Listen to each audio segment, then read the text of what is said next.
Niat kabur malah tabrak polisi, nasib apes maling di Ponorogo bawa tas berisi uang.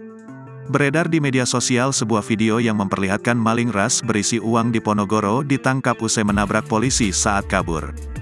Video maling apes itu viral di berbagai media sosial, satu di antaranya Instagram, seperti yang diunggah akun Instagram @ponorogo.update. Dilansir dari tribunjatim.com, Kasat Reskrim Polres Ponorogo, AKP Rio Pradana membenarkan kejadian tersebut.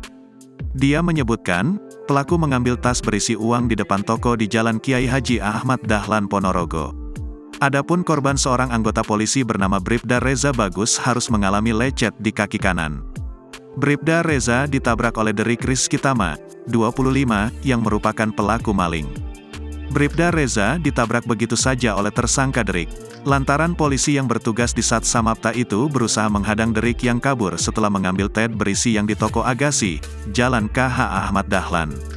Bribda Reza lalu berkisah, saat kejadian sedang bertugas di sekitar kantor BCA, Jalan Gajah Mada Ponorogo.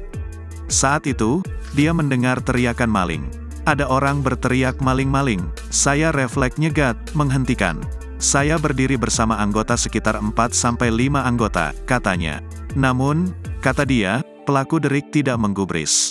Yang ada malah pelaku Derik nekat tidak menghentikan laju sepeda motor merek Honda Vario yang dikendalikannya. Saya bilang berhenti, pelaku terus melaju. Menabrak saya, terkena dek samping motor. Saya jatuh, pelaku juga jatuh, terang Bribda Reza. Berbeda dengan Bribda Reza yang terluka. Dia mengaku bahwa pelaku tidak mengalami luka sedikitpun. Download Tribun X sekarang, menghadirkan lokal menjadi Indonesia.